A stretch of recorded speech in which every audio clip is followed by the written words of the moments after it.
Perfect. Right. No. Hare Krishna. Nama Om Vishnu Padaya Krishna Prasthaya Bhutale Srimati Bhaktivedanta Swami Namane. Namaste Saraswati Devi Gauravani Pachaline. Nivasesha Shunyavari Pashtatar Satarine. Jai Sri Krishna Chaitanya Prabhu Nityananda. Shri Advaita Gadadhar Shiva Sari Gaura Bhaktavinda. Hare Krishna, Krishna Krishna, Hare Hare. Hare Ram, Ram, Hare Hare. Okay, so 142, is that correct, Mother? Okay, right. Okay, Mother Mongopu, you have your hand up. You can take us into this wonderful reading of Brhat Bhagavatam Rita. Text 142. Yes. The words of the Upanishads and the other Vedic texts forth from the Lord's own divine mouth. By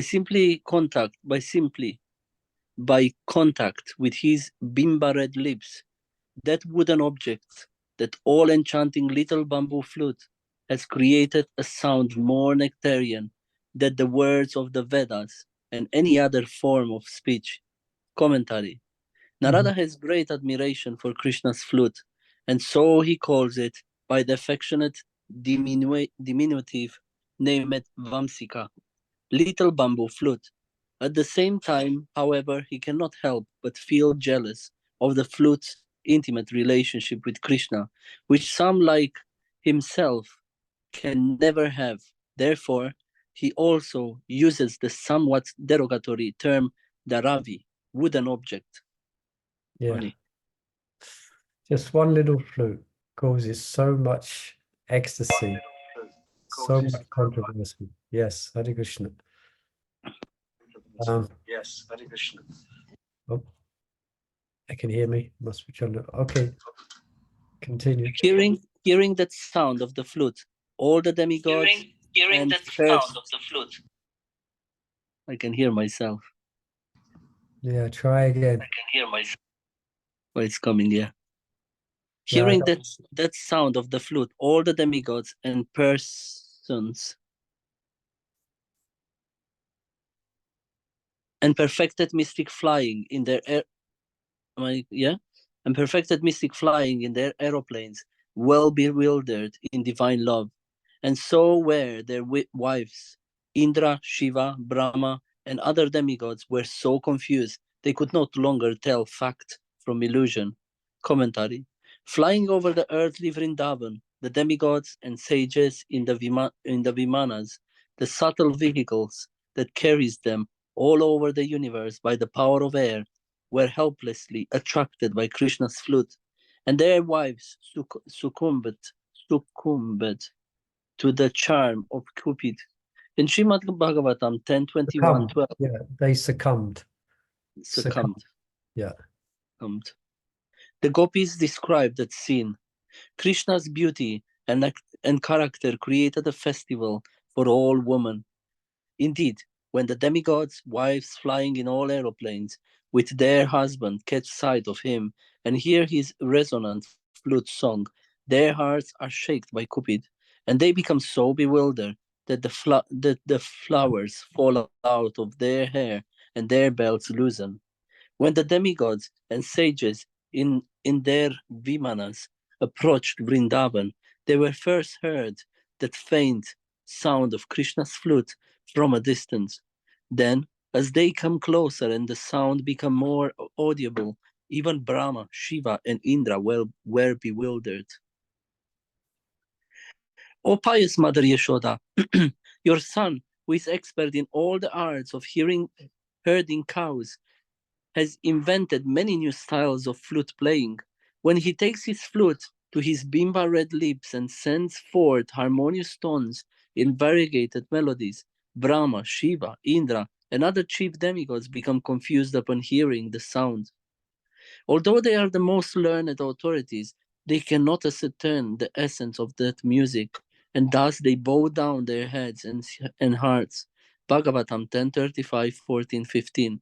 The principal demigods and sages were so confused they couldn't even remember their own identities. They thought now can no longer be certain whether the Brahman we know from the Upanishads is actually the absolute truth. Perhaps the sound of this flute is absolute truth instead, because it seems to be the supreme embodiment of pure ecstasy. Hmm. Wow. So you just imagine Krishna is absolute, isn't it? So he's non-different from his name, and he's non-different from his glorification, etc.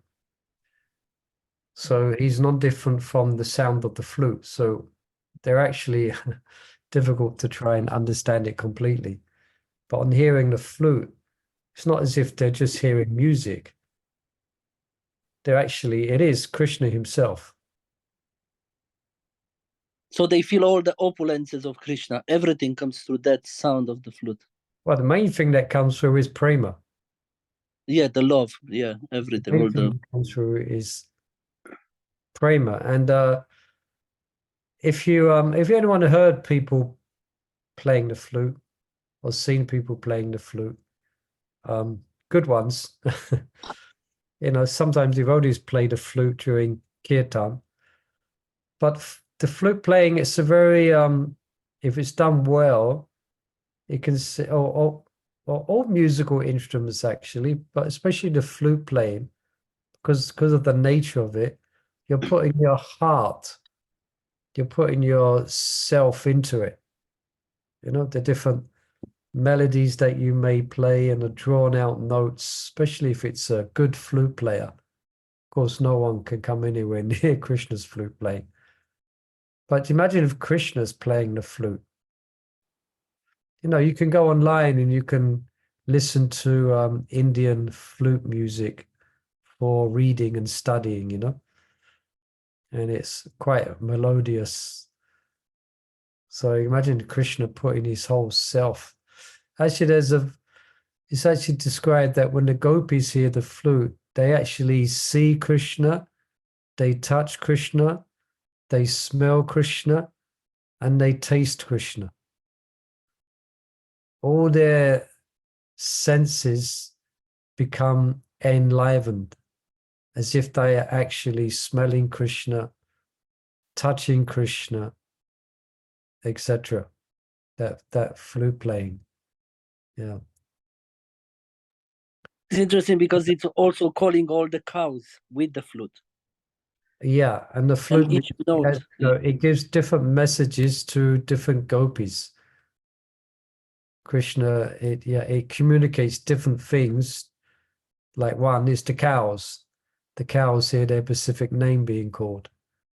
And don't forget that creation comes from Krishna's flute playing, enters the ears of Lord Brahma, and gives him initiation, from which there he then creates the different elements.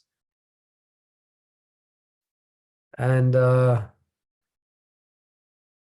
there's a special note, which is the fifth note, which especially bewilders the gopis, apparently. It's the fifth note. Anyway, so Narada So Muni's... which one is the fifth note? Sorry for interrupting. Which is the fifth note? Anyone know what the fifth note is? You can look online. Sol? What is Sol? the fifth note? I don't know. I don't know what it sounds like. Because it's do, re, mi, fa, sol. Yeah, go on. Do, re, ma, la, so, Do, sa. re, mi, fa, sol, la, si, do. Anyway, So the whatever. eighth one is do. Sol, it's in the They fifth. have completely different notes. They have completely different notes. Yeah, sa, re, ma, ga, da, no. Anyway, yeah, anyway, so Krishna plays the flute. And what comes out the flute is prema. And what comes out the flute is Krishna. So they actually experience Krishna just by hearing the flute playing. They actually experience Krishna. Someone's we're echoing back. Someone's It's strange, Is that you, Mother Chandravali? That was strange, Perhaps it's me. I don't know. I would, You're muted. All right. So yeah, it's no more echo now. Okay. All right. So Wow. let's carry on. So Narada Muni is glorifying the flute. So Narada Muni is glorifying the flute. It's from Mother Chandravali, yes. It's You have from to- Mother Chandravali, yes. Yeah, you have to stay muted unless you would like to speak, Mother. Hare Krishna. Okay, so continue reading, Mother Mongol. If you can Mongol. change the page, please. Yes, I can. There you go. The great sages, their meditations breaking, felt transformation of ecstasy arising within themselves, and the motions of the moon and other planets, swift and unceasing, Unceasing. which strictly follow the whirling wheels of time, just stopped. Commentary. Not only the faithful taste among the demigods and sages, but also the self-content impersonalists were enchanted by Krishna's flute. Those impersonalists also experienced the sattvic above of love of God, trembling, horripilation, floods of tears, and so on, which they could never have dreamed of while philosophizing on the bliss of Brahma. And apart from those independent sages, also overcome by prema, where the planets in space, whose motion are normally dictated by the rules of time. The planets felt the sattvic above of being stunned, as indicated by the words of the gopis. Brahma, Shiva, Indra, and other chief demigods become confused upon hearing the sounds. Bhagavad Gita 10, 35-15. The other chief demigods refer to include Chandra, Surya, and other rulers of the planets. Srila Sukadev Goswami also mentioned the ecstasy of the planets in his account of the Rasa Lila. The wives of the demigods, observing Krishna's playful activities from their aeroplanes, were entranced, and become agitated with lust. Indeed, even the moon and his and entourage, the stars, become astonished. Bhagavatam 10:33-18. All right. So even the planets become not disturbed, but they become agitated. Yeah. The cow, Go on. Carry yeah, on.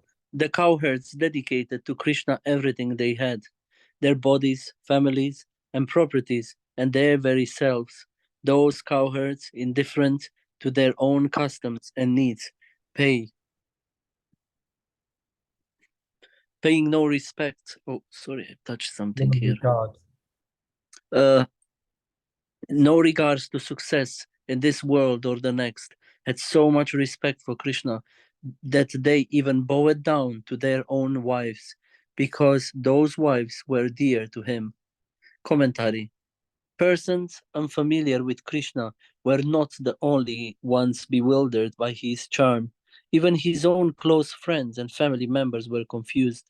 The Gopas of Raj offered everything they had to Krishna, including their children and wives. Thus, in the Harivamsa 2:12-46, the Gopas tell Sri Nanda Maharaj, "From today onwards, O sinless one, in dangerous situation, broad eyes Krishna will be the shelter for the cowherds, the cows, and our whole community.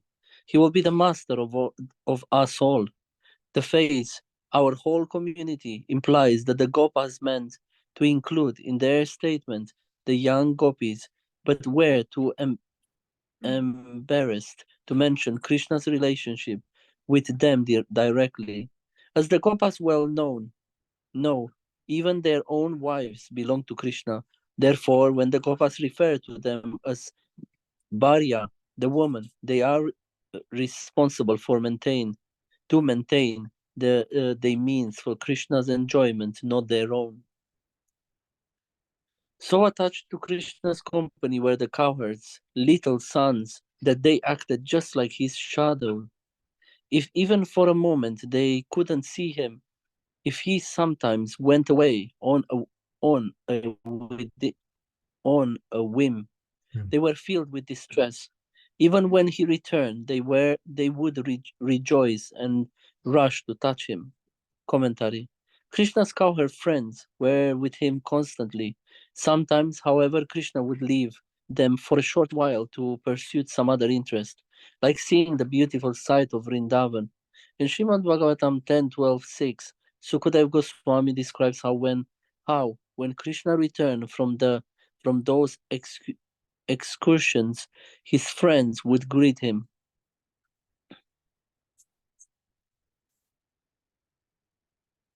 Just coming. Sometimes Krishna would go to a somewhat distant place to see the beauty of the forest. Then all other boys would run to meet him, each one saying, I shall be the first to run and touch Krishna. I shall touch Krishna first. In this way, they enjoyed life by repeatedly touching Krishna. Oof. There's a nice picture that we might know of where the Krishna's been chased by the cowherd boys. I use that picture quite a lot in my different PowerPoint presentations. They're all trying to touch Krishna first. It's in Krishna book. Very beautiful picture. There's a whole line of cowherd boys. The whole line of cowherd boys with their cows. Yeah, picture to the spiritual world. Wow. Sri Radha and other supremely fortunate gopis abandoned their husbands, children, and other relatives their goals for the next life, their religious principles, and even their shyness. And the state of ecstasy, love they attained left them always distraught. Distraught. Yeah, left them always distraught. In such state, they complained pitifully in sweet voices and went through upheavals in which they sometimes lost consciousness, stunned like trees, unable to understand anything. Commentary. Sri Rukmini and the other queens of Dwarka are the consort of Bhagavan, the personality of Godhead, but the gopis headed by Srimati Radharani are the favorite devotees of Param Bhagavan, the personality of Godhead in his highest feature. Their love for Krishna drives them to extreme state of ecstasy, as they tell in their own words. As Krishna strolls through Vraj with his lotus petals feet, marking the ground with the distinctive emblems of flag, thunderbolt lotuses, and elephant goad, he reveals the distress the ground feels. He relieves. He relieves the distress the ground feels from the cow's hooves. As he plays his renewed flute, his body moves with grace of an elephant. Thus, we gopis who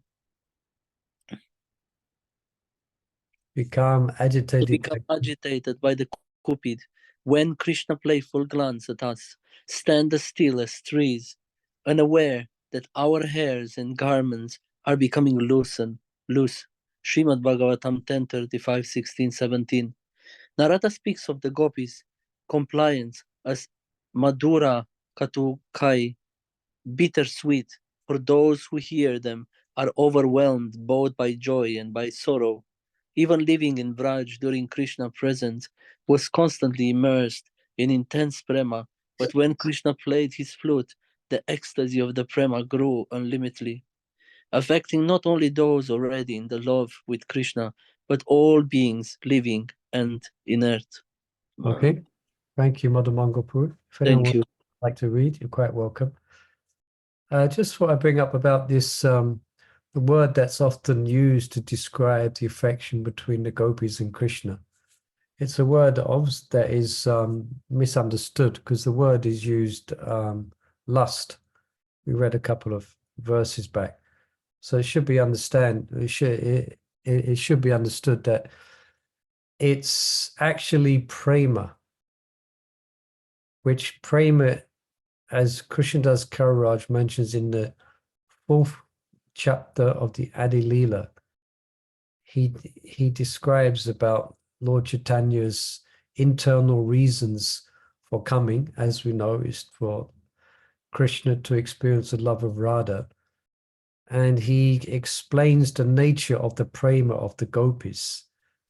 that it's completely different to lust. And he compares lust in the material world is just like iron, but prema is like gold. So the two are completely different. But the word lust is used because externally it looks like that. It looks like boys attracted to girls and girls attracted to boys.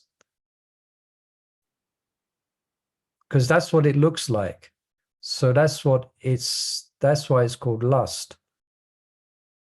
You follow, but actually it's not lust. It is prema. In other words, the gopis want nothing for their own pleasure. Actually, as the verse we just read, they gave up everything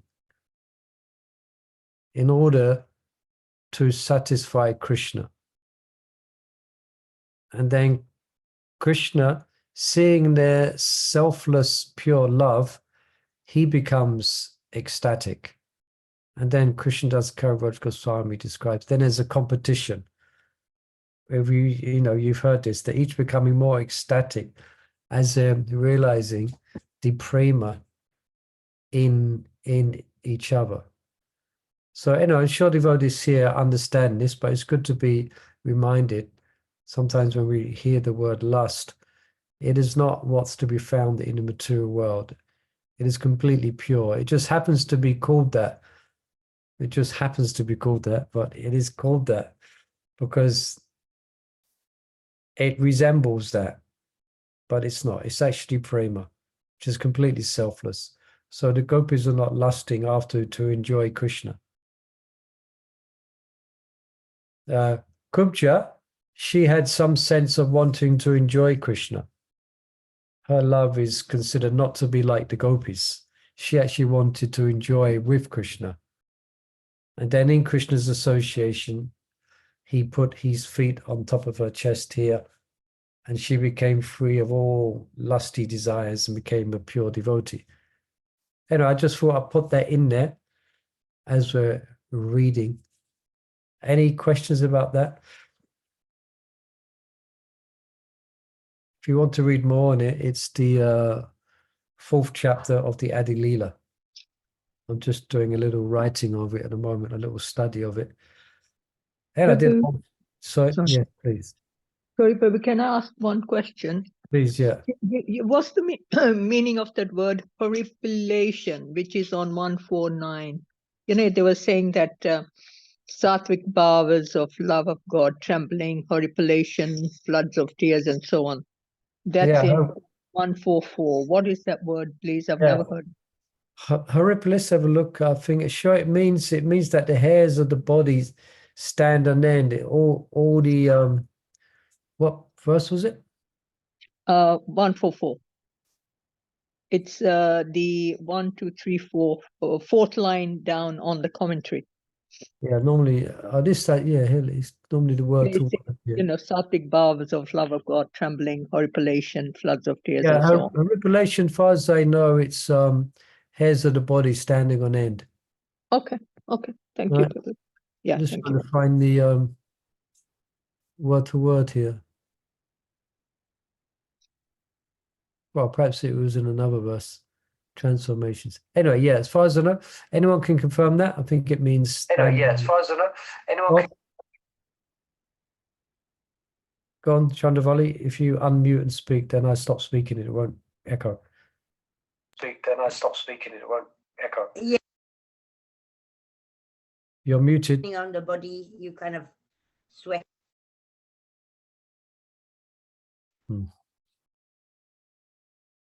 Yeah, I couldn't hear you. Okay, which verse? I've been scrolling around. Which verse did we leave on?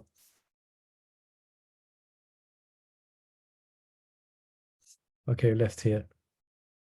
Okay, someone like to pick up on 148.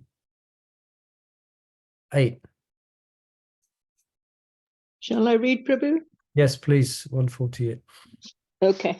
I'll listen and I will tell you the most wonderful things. Upon hearing Krishna's flute. Sorry, text 148. Yeah. Okay. Listen, and I will tell you the most wonderful things. Upon hearing Krishna's flute, the many animals born without intelligence abandoned their own natures. The cows did, and the bulls and calves, and the wild beasts of the forest, and the birds living in the trees, and the water birds sporting in distant lakes. And so too did the trees and plants, and even the inanimate beings like rivers and clouds. Commentary. One would expect the Vrajvasis, expert in the art of rasa, to respond ecstatically to the sound of Krishna's flute. What is amazing is that dull animals and even lesser beings share that ecstasy. The creatures of Vrindavan mentioned in the verse are listed in order of decreasing intelligence. Along with the cows, bulls, and calves, the village animals also included buffaloes, sheep, and goats. Those domestic animals kept company with Krishna every day.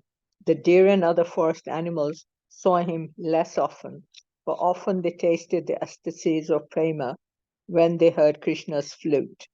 The birds frequenting the Vrindavan forest, who knew Krishna from the times he had rested beneath their trees, and even the birds who lived in lakes far away, had the divine intelligence to come nearby when Krishna played his flute. The unmoving creatures, the trees, bushes, and vines, and even the non-living rivers also joined this festival of ecstasy initiated by Krishna's flute song. And apart from all the beings present in Braj on the surface of the earth, those who joined in that festival included even the clouds in the sky. Shall I carry on? Yeah, I'm just thinking how sometimes there's an example of that. One of the ways of, unfortunately, that hunters used to, or sometimes is still done, capture deer, is they play some enchanting music, and the deer come. They're enchanted by the sound. I remember watching this. There's one girl, she was playing the harp, playing the harp, and about 2 or 3 deer came, So even materially, that takes place. Sometimes you see persons who play a musical instrument, and then the cows come. The sound of the instrument attracts the cows. So what to speak of Krishna when he plays the flute? Everyone becomes spontaneously attracted and overcome by prema as well. Yeah.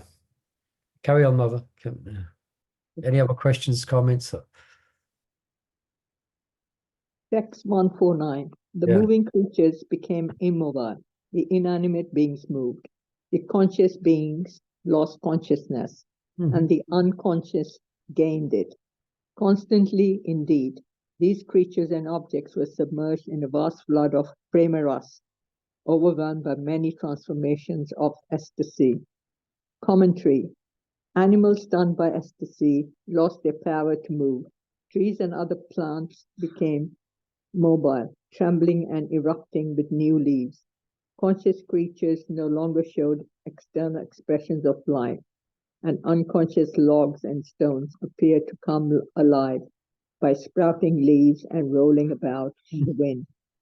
All these extraordinary phenomena were signs of the ecstasy evoked by the song of Krishna's flute.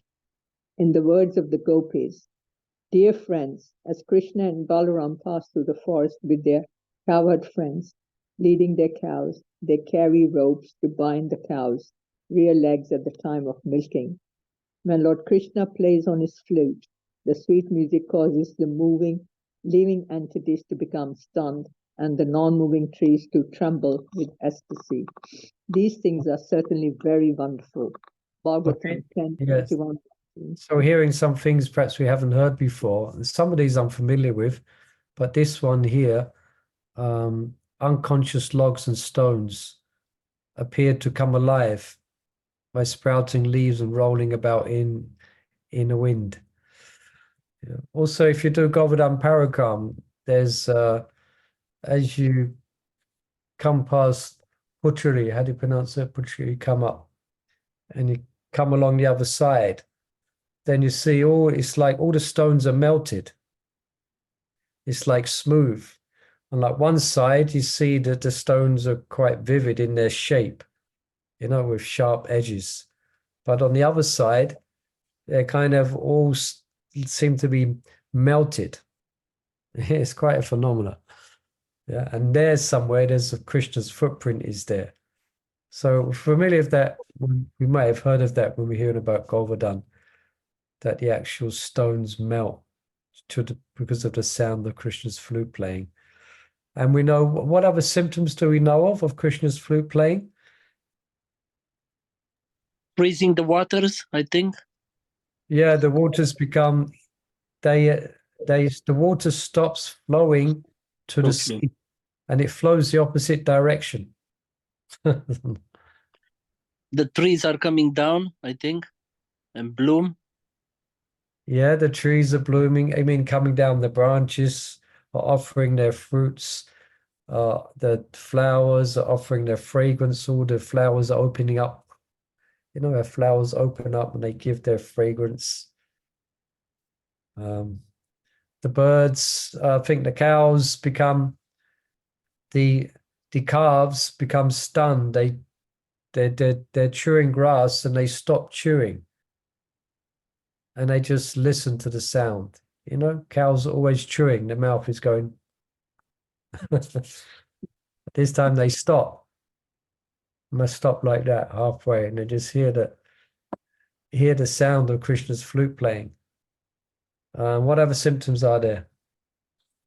The non-living rivers also joined. Do you what? Say again? It says here non-living rivers. Non-living rivers. Yes, it says here on page, last sentence but 148. Yeah. All right. Non-living rivers also joined the festival of ecstasy initiated by Krishna's flute song. There you go. Non-living rivers. Yeah, some rivers that are personified. That's, of course, we know the Yamuna and Ganga. Yeah. Yeah, there's more here. Yeah, so we heard the planets become filled with Sattva-Kabhav, which I guess might be a bit dangerous because they move in their specific orbit. But I guess, yeah, they become Sattva-Kabhav. Yeah. Any more?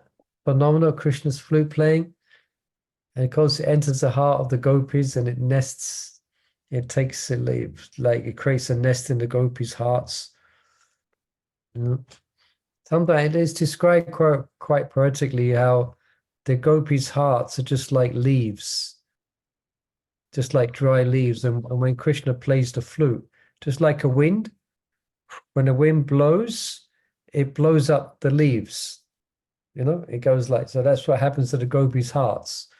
When they hear Krishna's flute playing, their hearts become agitated and it goes up. Then it lands at Krishna's lotus feet. Yeah. And also another symptoms is that the gopis, especially, their relatives think they become haunted by ghosts because they can't hear anything else. They can only hear the flute and they just remember the sound of the flute playing and they become like mute. It's not possible for them to hear anything. They can't hear any conversation. They're just in a trance. Yeah. And sometimes, we might have mentioned this before, sometimes Radharani, she's so bewildered she's so, full of thoughts of Krishna's flute playing and remembering the sound and the effects of it, that she churns water instead of butter. She churns water instead of milk. Of course, you can imagine what her elders are thinking, she's got a bucket of water and she's churning it. Wish, wish, wish, wish. Another symptom is where the gopis go to collect something in the yard and they keep walking. They keep walking out the yard. They keep walking, because they're just possessed with this thoughts of Krishna and his flute playing. You know. Anyway, let's hope one day we can be bewitched by Krishna's flute playing and hear it. Shall we read a bit more? Yeah, shall I Yeah. carry on? Oh, okay. We're in the right Let's- place. 149. No, I thought I read that 149, 150. Okay, let me move it. Here we go. The Lord's rasa dance discloses the most confidential essence of his godhood. It embodies the perfection of everything most dear to him. It reveals the final limit of his supremacy and sweetness.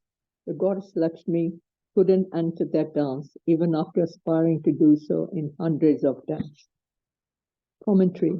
Lakshmi, the concept of Lord Narayan, desired with all her heart to join the rasa dance, but all the austerities she performed to gain this privilege proved futile, as Uddhav sings in Srimad Bhagavatam 10:47-60. When Lord Shri Krishna was dancing with the gopis in the Rasa Leela, the gopis were embraced by the arms of the Lord. This transcendental favor was never bestowed upon the goddess of fortune or other concepts in the spiritual world. Indeed, never was such a thing ever imagined by the most beautiful girls in the heavenly planets, whose bodily luster and aroma resembled those of the lotus. And what to speak of worldly women who were very beautiful by mundane estimation. The gopis who enjoy Krishna's embraces in the rasa dance are clearly much more fortunate than Lakshmi, and the rasa dance is clearly the most glorious of the Supreme Lord's pastimes. Okay, can we read another one? Okay, text 151. Yeah. Oh, this most sweet skill of the Lord in loving dealings. What pious mind would not be utterly entranced by Krishna's attracting women of good families to join him in the forest, by the clever words he spoke to them, and by the way they responded by at once breaking into tearful sobs. Commentary. Text 151 through 156 elaborate on the glories of Krishna's Rasa Leela, following Sri Sukdev Goswami's description in the 5 chapters of Srimad Bhagavatam called Ras Panjali.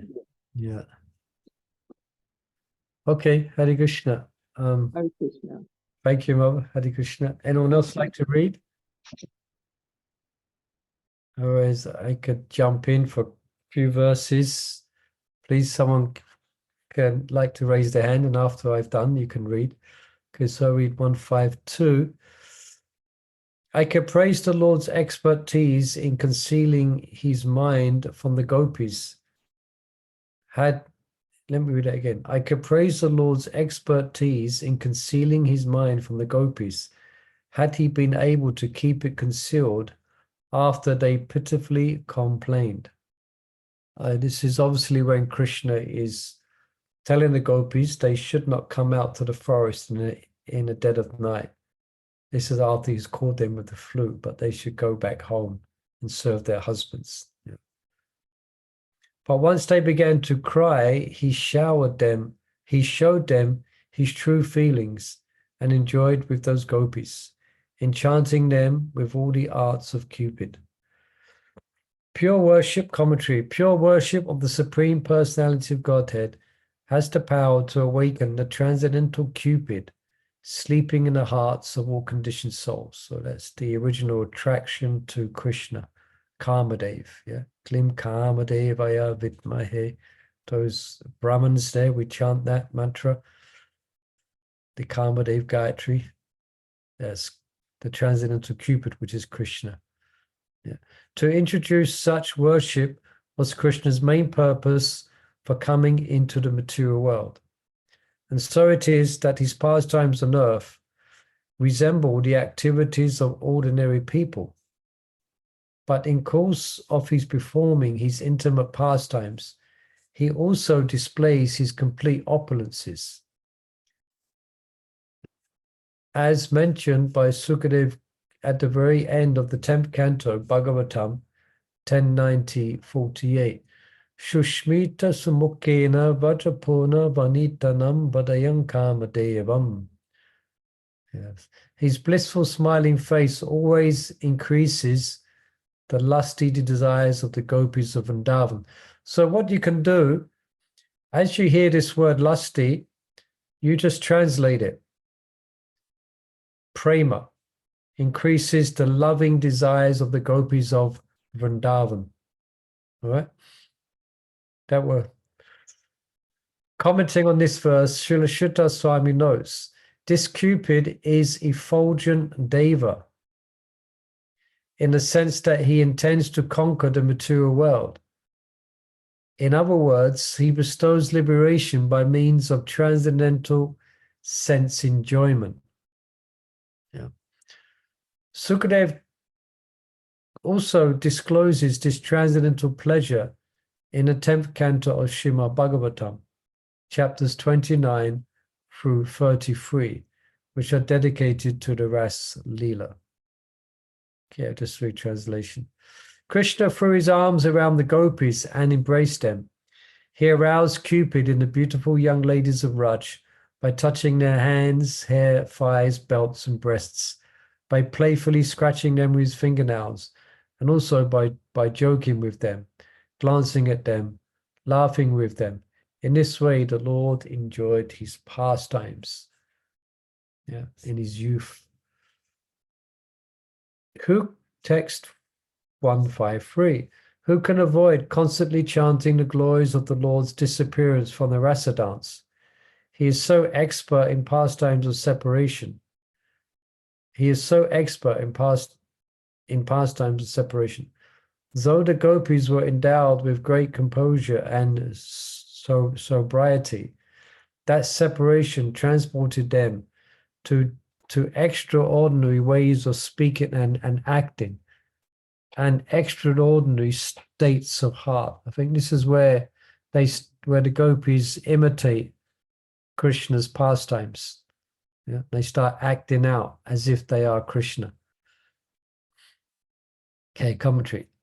Krishna is especially skillful in making his devotees feel agony in separation from him. More than once, he subjected the gopis to such sorrow by abandoning them.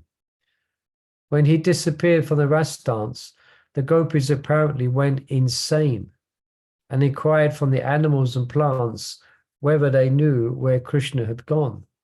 O Ashwata tree, O Plaksha, O Nikrodha, that's a deer, I think, on Nikrodha. Have you seen Krishna? That son of Nanda Maharaj has gone away after stealing our minds with his loving smiles and glances. Speaking thus, the intimate gopis began to act out Krishna's pastimes, and they reached the highest limits of Mahapav, the devotional ecstasy known only by Srimati Radharani and her most intimate associates. Mahapav, 154. So inconceivable are his pastimes that they frighten me. How could he grant the gopis the very essence of all good fortune, and then suddenly cast them into an ocean of grief? A torment known only to women deprived of her life, and only to a woman deprived of her life and soul. Narada considers Krishna's Ras Leela beyond his Narada considers Krishna's Ras Leela beyond his comprehension. As hard as he tries, he cannot fully understand it. What to speak of us, He can only offer respects to Krishna, who graced Srimati Radharani with his greatest favor by taking her away alone from the ras dance, but who then suddenly disappeared, abandoning her to her own lamentation. At that moment, even her girlfriends too far away to hear her cries were unable to help her. I'll read this one, 155, and then someone else, they could, if they like, can pick up the reading. Let's read this. Their sorrowful song-like crying made Krishna reappear to flood them with pure ecstasy. The answer he then gave to their questions proved his indebtedness. May that Lord protect you. Commentary. Moved by their cries of trepidation, Krishna returned to the Ras dance and immersed all the gopis in a flood of indescribable bliss. The gopis then asked about the mystery of his attitude toward them. Quote, some people reciprocate the affection only of those who are affectionate toward them, while others show affection even to those who are indifferent or inimical. And yet others will not show affection toward anyone. Dear Krishna, please properly explain this matter to us. In response to this question, Krishna told the gopis, quote, I am not able to repay my debt for your spotless service. Even within a lifetime of Brahma, your connection with me is beyond reproach. You have worshipped me, cutting off all domestic ties, which are difficult to break. Therefore, please let your own glorious deeds be your compensation.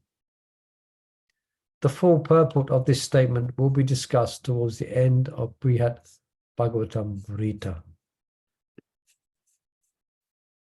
All right. Any questions? I guess this is more hearing, isn't it? It's such a subject. But if there are any questions or comments.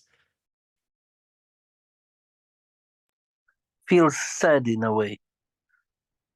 But in the same time, very exciting. Yeah, sad. We're kind of sharing the gopi. Well, we can hear about the gopis' grief. Yeah. Now, if I remember rightly, so I can that what Krishna achieved, because first he left the rasa dance, because he sensed within the gopis, as we heard, a kind of transcendental pride, you could say, that they're thinking themselves the most fortunate. At the same time, because Radha was the centerpiece, was the center jewel of that ras Leela, there was a Krishna sense there might be a bit of emotions that might not be favorable for the continuation of the rasa.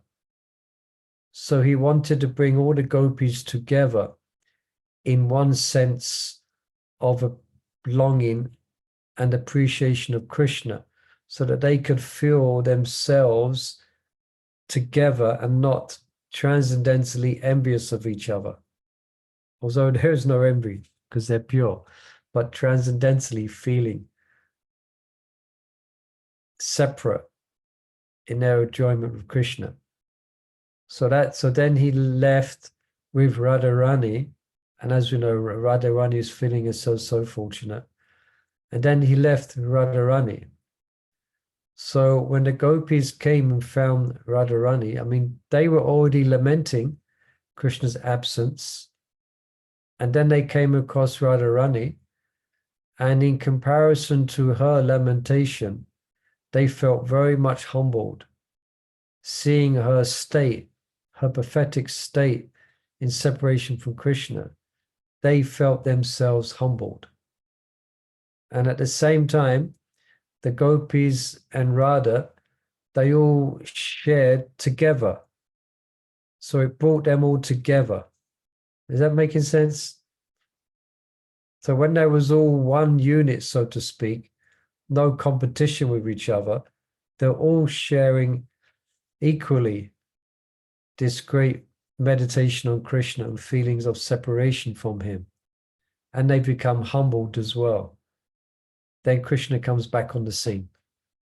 Yeah? Then Krishna comes back. And that's when the gopis engage in this conversation. And it's a very sweet chapter of the 10th canto when Krishna comes back and the conversation that they have. So it brings them all together. Hare Krishna. Right, I've got a few minutes left. Anything to add on that? Any comments or questions? If not, let's fill up time. We've got a few minutes left. Someone would like to read? Anyone out there? Any readers? Let's see. Mother Chandravali. Okay, can try it. Let's see if unmuting If- microphone is working. If you mute yourself, Murli Prabhu, then it should work. Okay. Okay, Mother Chandra, I shall mute myself. Okay, Um, Mother Chandra, I shall move. Is it okay? Yes, it's okay. Yes, it's okay. 156. 156. The Lord's cleverness in a circle. He danced and song. no, you're coming in and They out. were never No, You're coming in and out. We are missing some words, and we can't miss any words here. They're all every word is full of nectar. I So- can read more if It's no one full of else wants nectar. to read. Okay, let me look who's here. Who's normal reader? Okay, Mother Gayatri's not here. We don't know. Mother Gayatri, are you able to read? Or you Yes, I can read. Where are we? right? Okay, 156. If you turn your sound up a bit, it's a bit low. Sorry, I was on earphones. Can you hear me better now? Yeah, that's good. Yeah, Okay. you can take us into this last 5 minutes. Okay. Text Yeah. 156. The Lord's cleverness at expertly arranging the gopis in a circle, his expertise in arts like dance and song, the perfections of splendor, one after another, that were never seen before. Those wonders steal away my heart and enchant the entire world. Commentary. As expressed by the word Adi, and so on. Sorry, my phone is acting up. Yep, and so on. In the phrase Nritya Gitadi Kalasu, Krishna not only artistically danced and sang with the gopis, but also played wonderful water sport with them in the Yamuna. These pastimes enchant great sages like Narada and enchant everyone in the world. Text 157. One who is greedy to drink the nectar at Krishna's lotus feet knows how exalted are the devotees who relish it. Lord Brahma therefore longs to come in touch with the greatness of those born in Gokula, and our friend Uddhava with the special greatness of the gopis. Commentary. While describing the glories of Sri Mathura Gokula, Narada has already pointed out the glories of the Vrajavasis, but now he wants to discuss the greatness in more detail. First, he dispels all doubts about the Vrajavasis' exaltedness. In the opinion of wise spiritual authorities like Brahmaji and Uddhava, the residents of Vraja are the most fortunate persons. Brahma showed in his prayers to Krishna in Vrindavana that he is eager not only to become Krishna's servant, but more specifically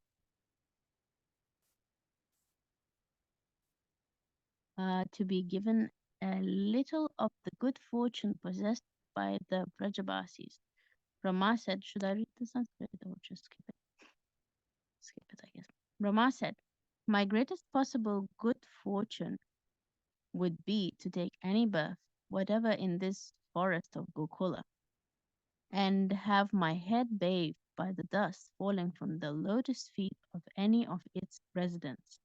Their entire life and soul is the Supreme Personality of Godhead, Mukunda, the dust of whose lotus feet is still being searched for in the Vedic mantras. When Uddhava visited Vrindavana, he spoke similar praise of the gopis. The gopis of Vrindavana have given up the association of their husbands, sons, and other family members, who are very difficult to give up, and have forsaken the path of chastity to take shelter of the lotus feet of Mukunda, Krishna, which one should search for by Vedic knowledge.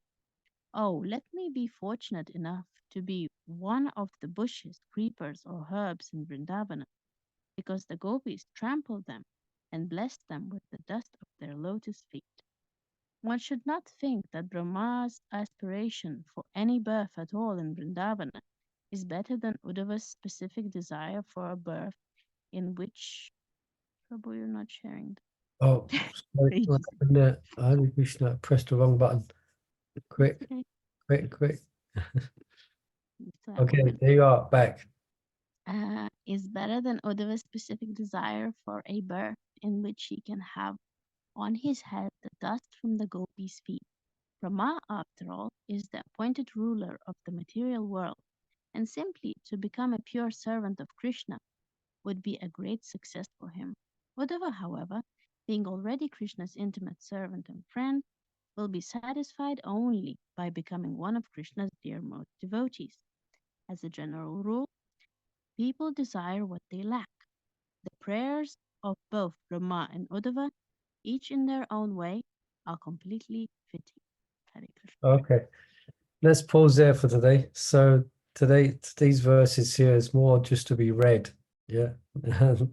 How can we possibly discuss this level of Krishna consciousness? But it's nice to hear.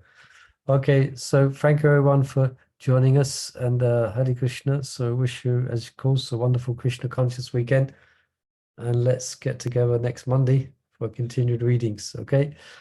Brhat Bhagavatam Vita Ki Jai Srila Prabhupada. Jai Namo Adhiki Prabhu Jai, ki Buddha jai. Jai. Ki Ram Jai. Ki Jai. Hare Krishna, Hare Krishna, Krishna Krishna, Hare Hare. Hare Ram, Hare Ram, Ram Ram, Hare Hare. Hare